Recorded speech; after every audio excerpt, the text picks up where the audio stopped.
जय माँ काली, जय माँ काली। आपने मेरी लाज ली, आपने मेरी लाज ली।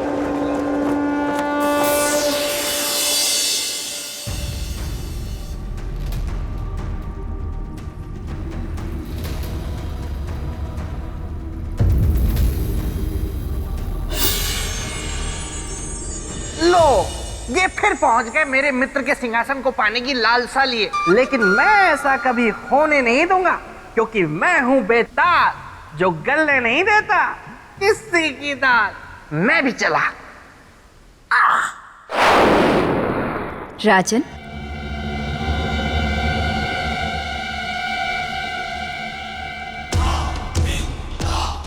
प्रणाम देवी। कर्म किया है आपने अति महान, संसार करेगा आपका सदा गुणगान। पर मैं कुछ समझा नहीं, मैंने ऐसा क्या किया?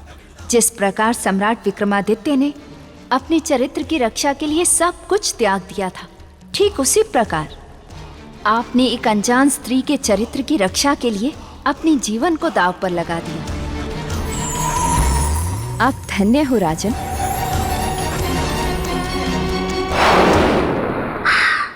देवी महामाया की जय हो। देवी, छोटा मुंह और बड़ी बात, लेकिन कहनी तो पड़ेगी। राजा भोज ने कद्दू में तीर नहीं मारा है। ये जो कुछ भी इन्होंने किया, इसलिए किया ताकि आपकी दृष्टि में ऊंचा उठ सके, सीढ़ियां चढ़ सके, मेरे मित्र के सिंहासन की तरफ बढ़ सके। बेताल, तुम क्या बचपन से ही ऐसे हो? हाँ देवी, मैं बचपन से ही बहुत बुद्धिमान, अति बलशाली और बहुत रूपवान हूँ। अति उत्तम। फिर क्या हमेशा ऐसा ही रहना है बेताल, या फिर चील बनकर आकाश में उड़ना चाहते हो, या फिर अब चूहा बनकर बिल में रहने का विचार है? नहीं नहीं देवी, आप तो मुझे हमेशा ऐसे ही डरा देती हैं। क्योंकि तुम बोलते बहुत हो बेताल। किंतु मैं गलत क्या बोलता हूँ? देखिए, राजा भोज को देखिए और फिर बताइए कि क्या आपको लगता है कि ये मेरे मित्र के सिंहासन पर बैठने योग्य हैं? बेताल, किसी की योग्यता का प्रमाण पत्र देने वाले तुम कौन होते हो? मनुष्य अपनी योग्यता की परीक्षा स्वयं देता है। राजा भोज भी वही कर रहे हैं बेताल। यदि ये योग्य हुए तो ही सिंहासन को प्राप्त कर पाएंगे, अन्यथा नहीं। ये सुनने में अच्छा लग रहा है। और भी सुनने में अच्छा लगेगा बेताल, लेकिन तुम यहाँ चुपचाप खड़े रहो। राजन, चरित्र की ये चौथी सीढ़ी भी आप पार कर चुके हैं। आगे बढ़िए राजन। अनुमति के लिए धन्यवाद देवी।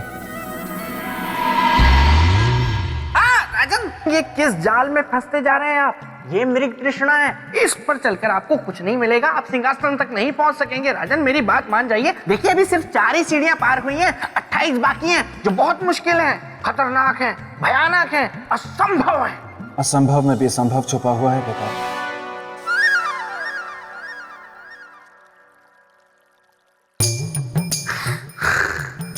चौथी भी चढ़ गया।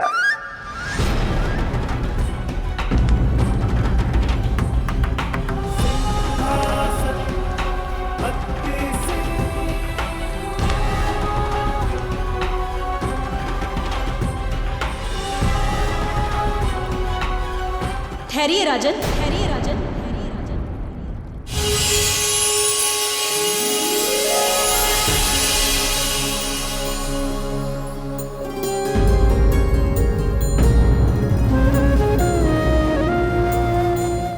आप सब कौन है देवी?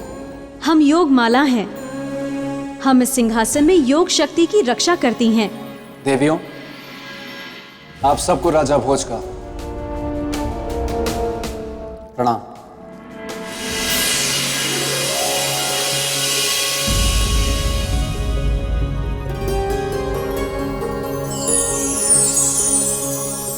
राजन,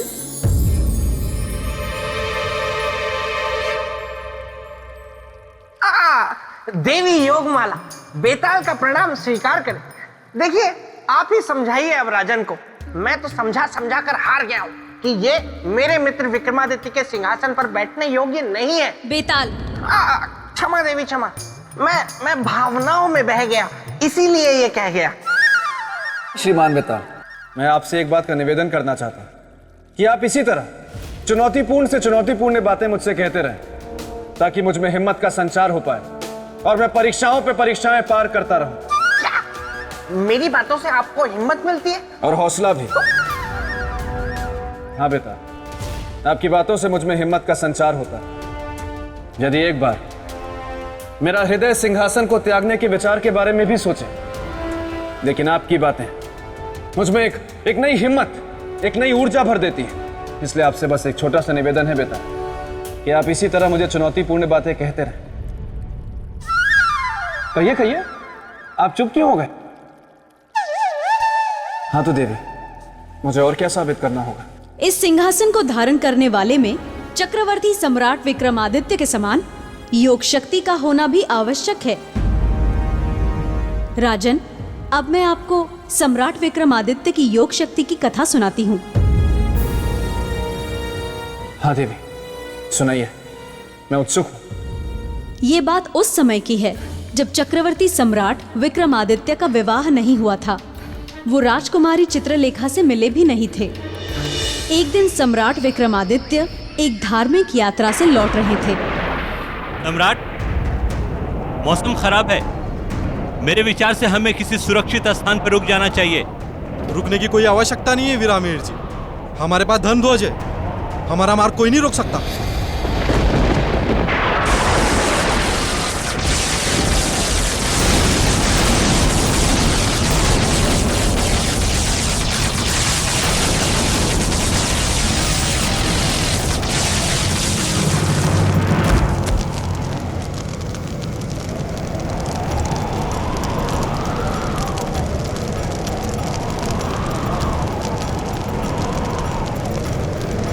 धर्म ध्वज का जल जाना तो अपशकुन होता है।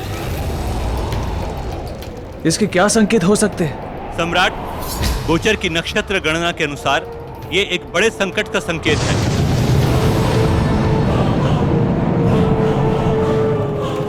कैसा संकट?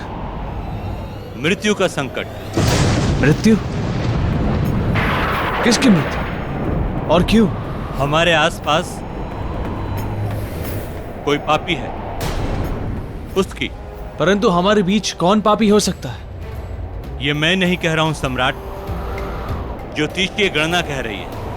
यदि हम अपना कुशल मंगल चाहते हैं तो बिना देर किए उस पापी को इस यात्रा समूह से बाहर निकालना होगा, अन्यथा हम सब काल के शिकार बनेंगे।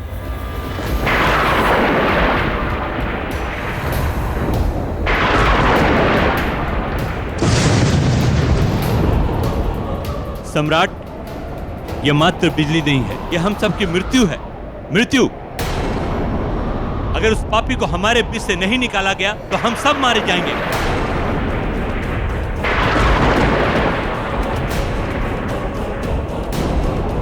वीरामीर जी, हमारे बीच का कोई भी व्यक्ति कहीं नहीं जाएगा।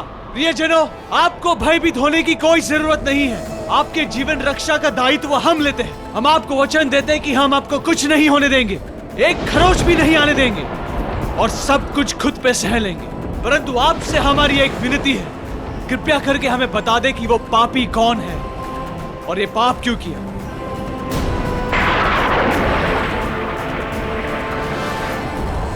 क्षमा कीजिए, क्षमा कीजिए, इस पापी को क्षमा कीजिए महाराज। क्या पाप किया है आपने? मंदिर से आते हुए भगवान की मूर्ति मैंने ही चोरी की थी। सम्राट, इस चोर को अभी इसी समय यात्रा समूह से बाहर कर दीजिए। इसके कारण हम सभी के प्राणों को संकट में नहीं डाल सकते। नहीं सेनापति, गुस्से में लिया गया निर्णय समाधान नहीं होता। इस व्यक्ति ने सबके सामने अपना पाप स्वीकार किया है।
विक्रमादित्य की, सम्राट विक्रमादित्य की, सम्राट विक्रमादित्य की। देवी, मेरे मन में एक प्रश्न उठ रहा है कि एक मृत व्यक्ति जीवित कैसे हो सकता है? ये संभव है केवल योग शक्ति के द्वारा। और सम्राट विक्रमादित्य, वे तो योग शक्ति के बहुत बड़े साधक थे। शरीर अवश्य उनका नष्ट हो चुका था, किंतु आत्मा जीवित थी, क्योंकि आत्मा तो कभी नहीं मरती। इसलिए उन्होंने योग बल का सहारा लिया और अपने नष्ट शरीर को पुनः पहले जैसा कर लिया। तब तो वहां हर्षोल्लास का वातावरण छा गया होगा देवी। बिल्कुल, इसीलिए उनके पुनर्जीवित होने की खुशी में राजसभा में उत्सव का आयोजन किया गया।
रहा मीर जी। सेनापति,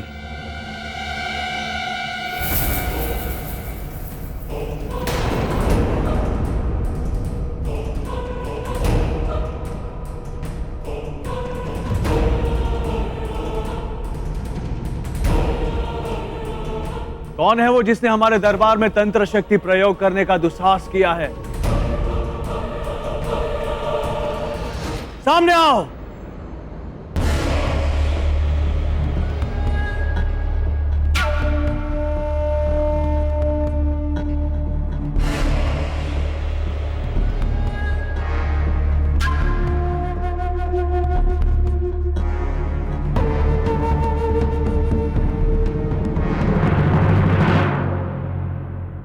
योगी,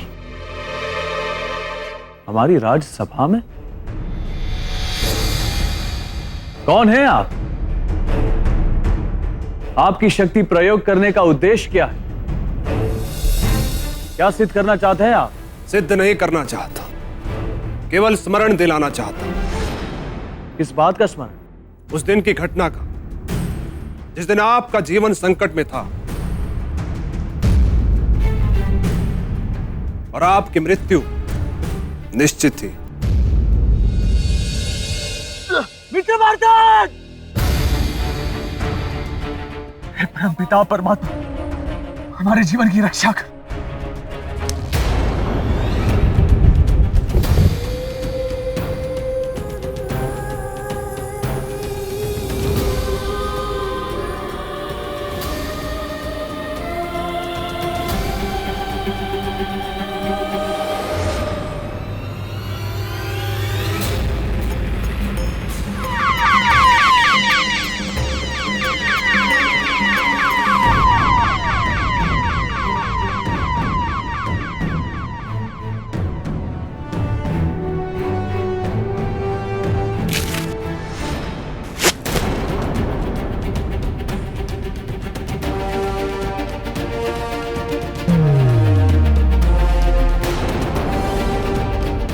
तुम ठीक हो ना मित्र?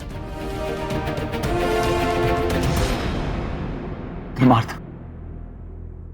बहुत बहुत धन्यवाद तुम्हारा।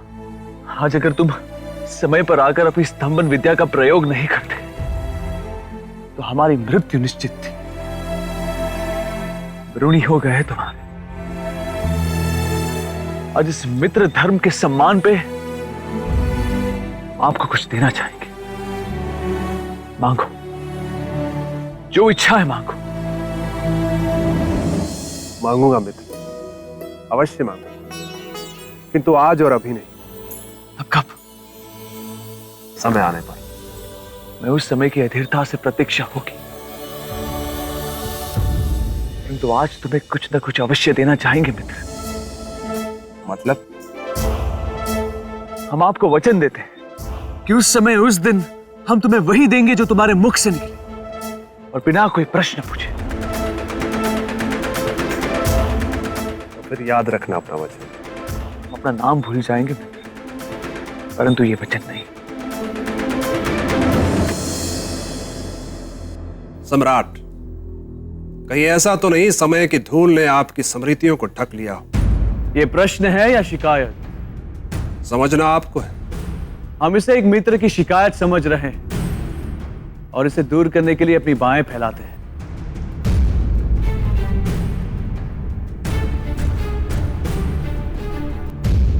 वर्षों बाद मिले हो मित्र, आओ गले लो।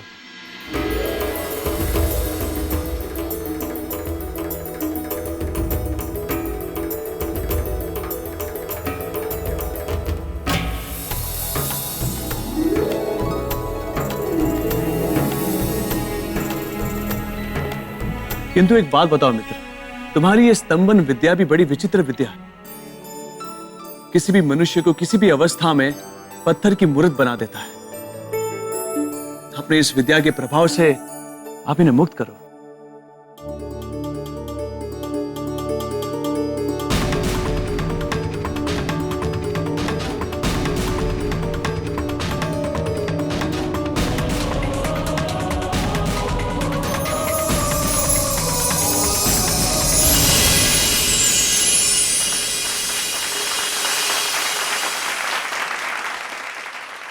मित्र, मुझे किसी से प्रेम हो गया है। उससे विवाह करना चाहते हो? हाँ। तो फिर समस्या क्या है मित्र? समस्या यह है कि विवाह के लिए स्वयंवर रचा गया है। उसकी एक शर्त है जिसे केवल तुम पूरा कर सकते हो। समझ गए मित्र। जो शर्त पूरी करेगा विवाह भी वही करेगा। हाँ।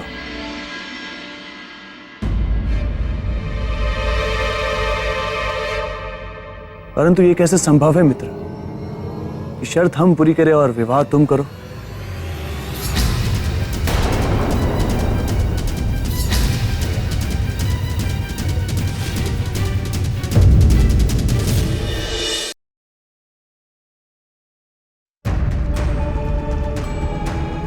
समझ गए मित्र। जो शर्त पूरी करेगा विवाह भी वही करेगा। हाँ।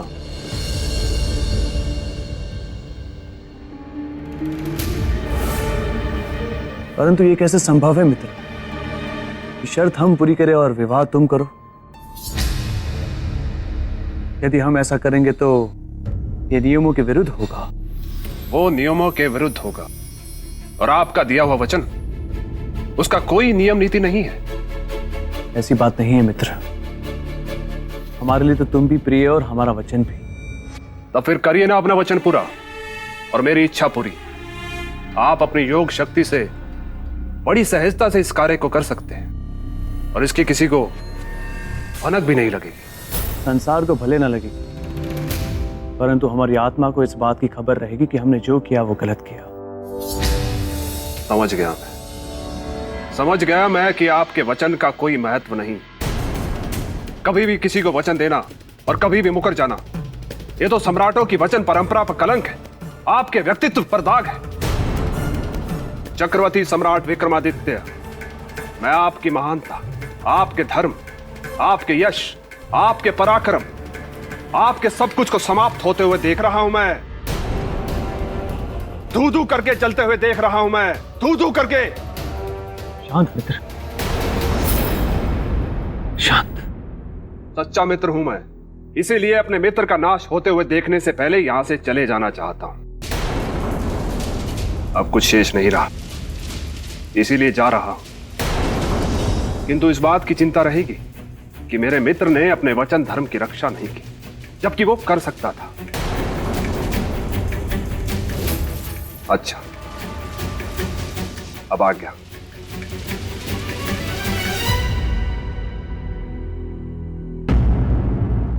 ठहरो मित्र,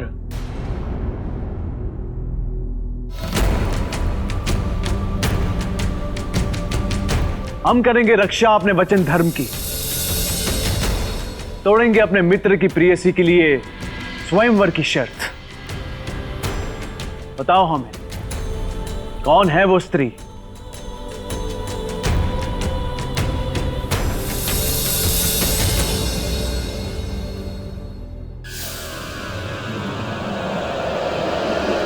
सेगल देश की राजकुमार चित्रलेखा।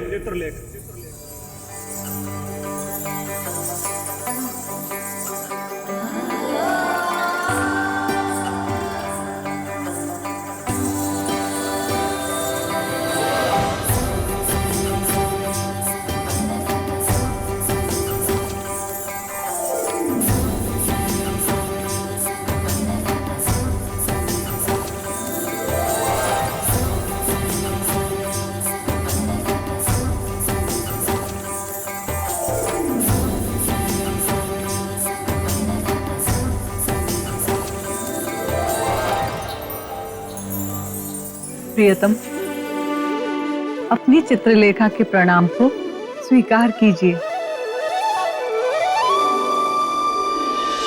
देवी, इसका अर्थ कि महारानी चित्रलेखा के मन में सम्राट विक्रमादित्य पहले से ही बसते थे। देवी, क्या उन्होंने पहले उन्हें कभी देखा था? नहीं देखा था, बिल्कुल भी नहीं देखा था, और ना ही मेरे मित्र ने उन्हें देखा था। वरना इस बात की चर्चा वो मुझसे तो अवश्य ही करते। राजन, मेरे मित्र। चोट तो नहीं लगी? चोट? कैसी चोट? मुझे चोट नहीं लगती राजन, इस तरह की दुर्घटनाएं मेरे साथ होती रहती है। देखिए, आप काफी बलशाली हैं। देवी, इन्हें आगे की कथा सुनाई।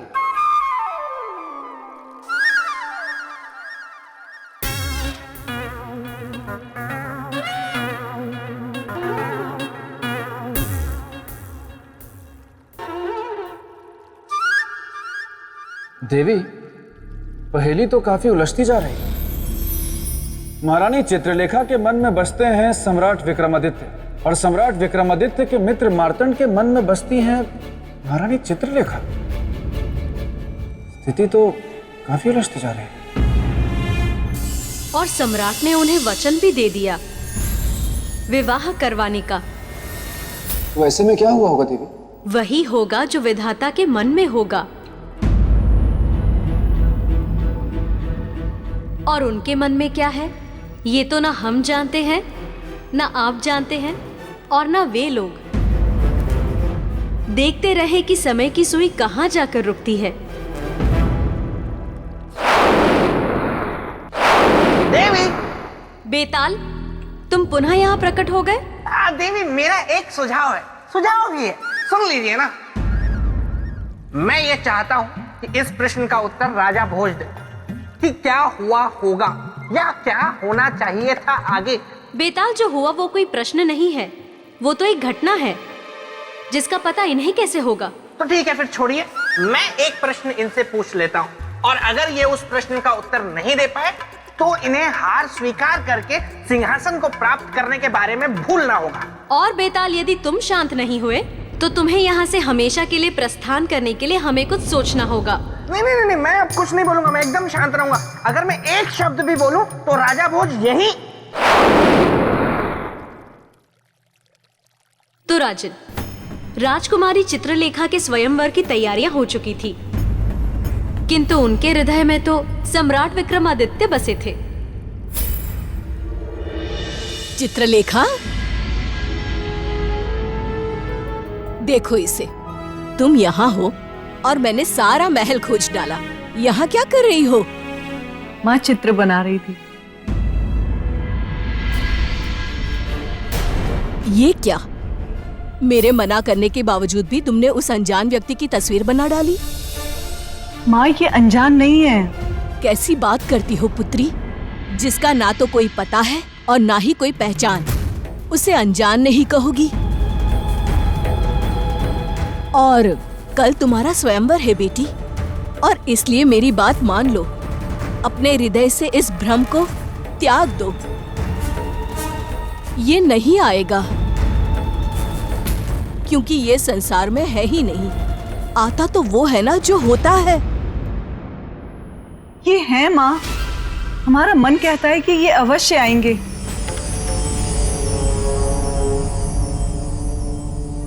याद रखिएगा मित्र, आपको अपनी योग शक्ति के द्वारा केवल विवाह की शर्त को तोड़ना है, उस स्त्री से मेरे विवाह बंधन को नहीं।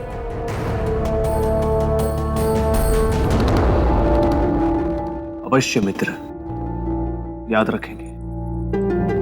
धर्म और वचन हम कभी भूलते नहीं, कभी नहीं। ये व्यक्ति चाहे इस संसार में हो या ना हो, किंतु हम जानते हैं कि कल ये हमारे स्वयंवर में अवश्य आएंगे।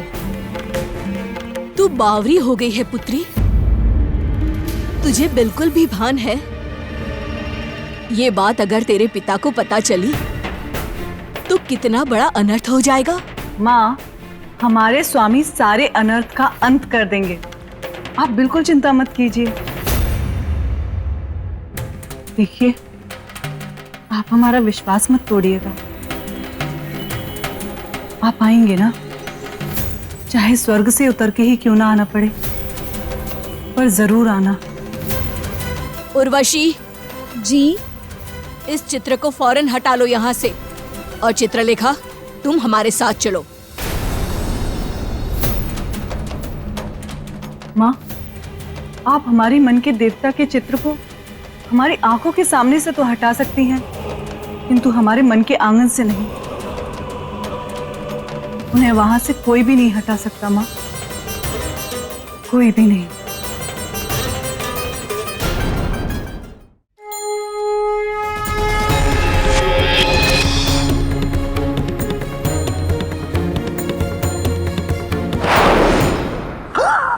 देवी, ये क्या कर रही हैं आप? इतने सारे फल राजा भोज को खाने को दे रही हैं। मुझे भी भूख लगी है, मुझे भी दीजिए।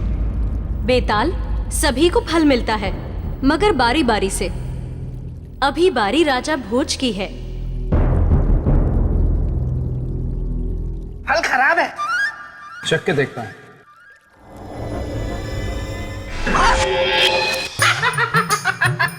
अंगूर खट्टे हैं।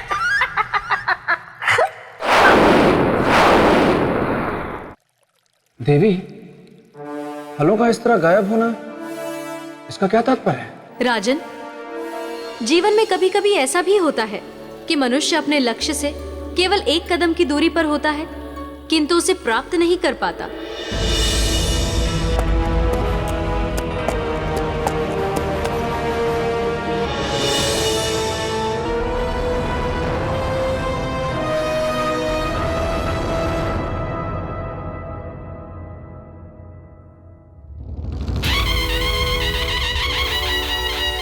सुनो सुनो सुनो, काशी के महाराज भीमसेन पधार रहे हैं।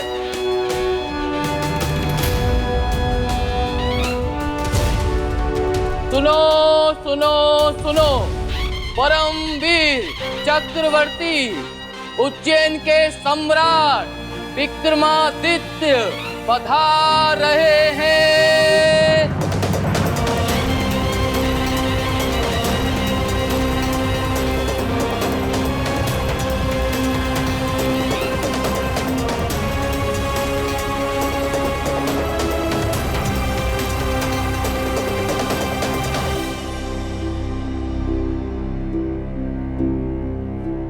वो देखिए मित्र,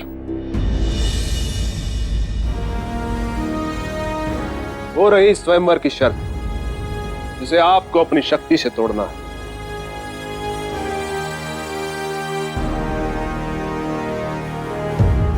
और मेरा विवाह राजकुमारी चित्रलेखा से करवाना है।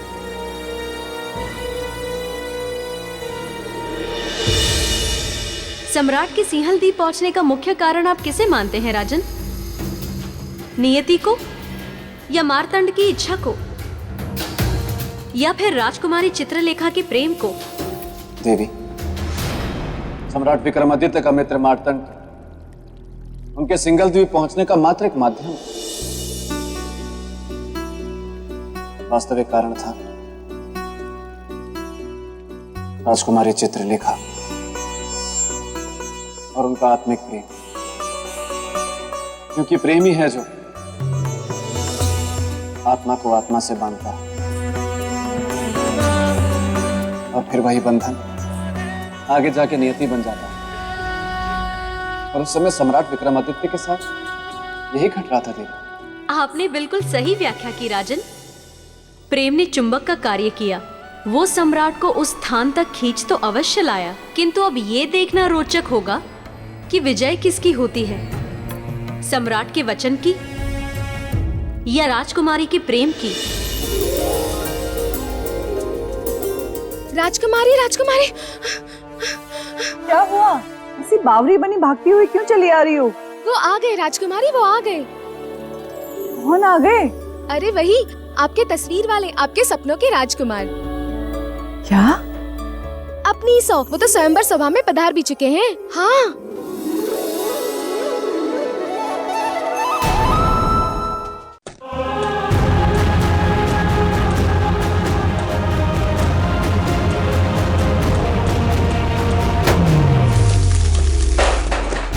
जाओ चित्रलेखा, स्वयंवर स्थल की ओर नहीं जाना पुत्री, रुक जाओ।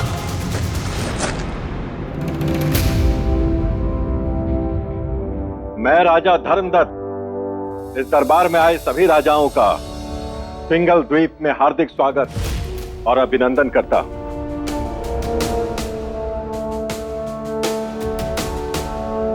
इससे पहले कि स्वयंवर की प्रक्रिया को प्रारंभ किया जाए, हम चाहेंगे कि आप सभी स्वयंवर की शर्त को अच्छी तरह से जान और समझ लें। बताइए मंत्रीवर।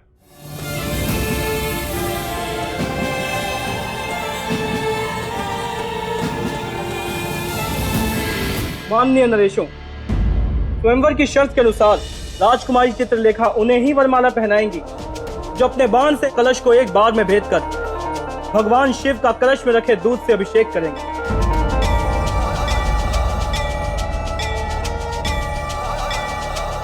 और दूध की धारा का शिव की जटा से निकली हुई गंगा की धारा के समान एक होना भी अनिवार्य है।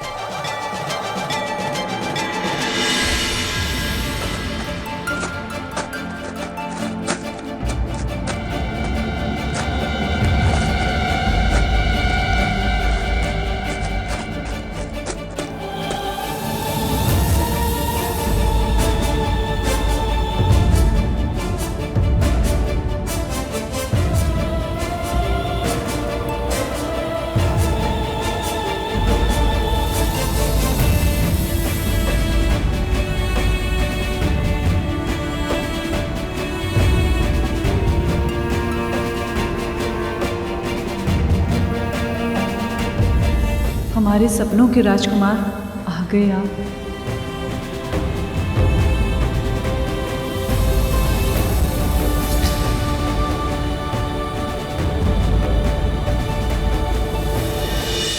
ये व्यक्ति चाहे इस संसार में हो या ना हो, किंतु हम जानते हैं कि कल ये हमारे स्वयंवर में अवश्य आएंगे।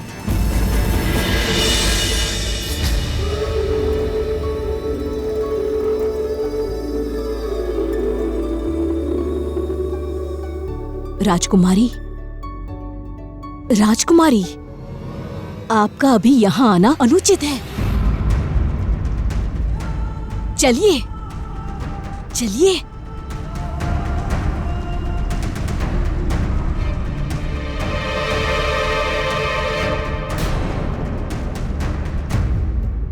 देखा मित्र, यही थी राजकुमारी चित्रलेखा, अप्सरा सी सुंदर, जिन्होंने मेरे मन को अपने वश में कर रखा है।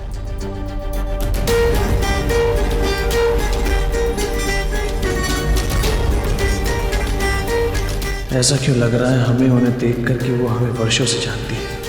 ऐसा भाव क्यों आया मन में? अब आप लोग जाकर अपने अपने शिविरों में विश्राम करें। कल प्रातःकाल स्वयंवर की प्रक्रिया प्रारंभ होगी।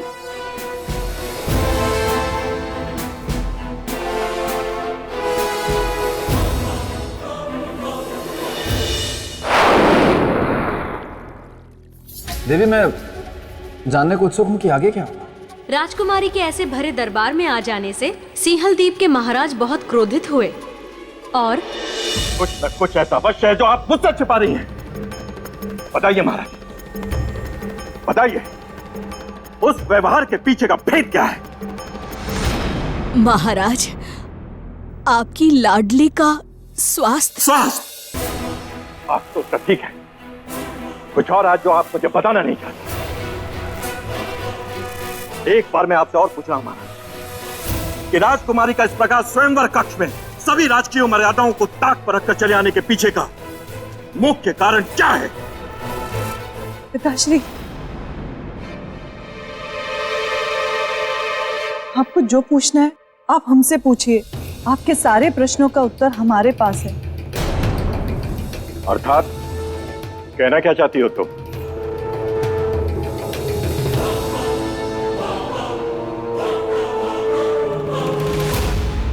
क्या है ये? किसका चित्र है?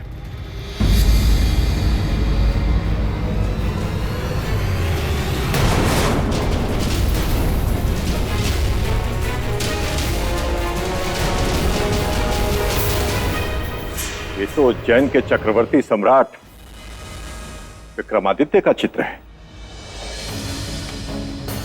बिल्कुल। ये आपके पास कैसे आया? इसे हमने स्वयं बनाया है। तुमने? पर तुमने इसे कब देखा, कहां देखा? अब तक तो इन्हें हमने कल्पना में देखा था, पर चित्र बनाते समय हम इन्हें जानते भी नहीं थे। पर अब इन्हें हम जानते भी हैं और स्वयंवर कक्ष में देखने के बाद पहचानते भी हैं। और एक और बात पिताश्री, अब ये केवल रंगों की बनी निर्जीव आकृति नहीं, बल्कि हमारे जीवन में रंगों को भरने वाली सजीव आकृति भी है। मतलब? हमने इन्हें अपने जीवन का अधिकारी चुन लिया है पिताश्री।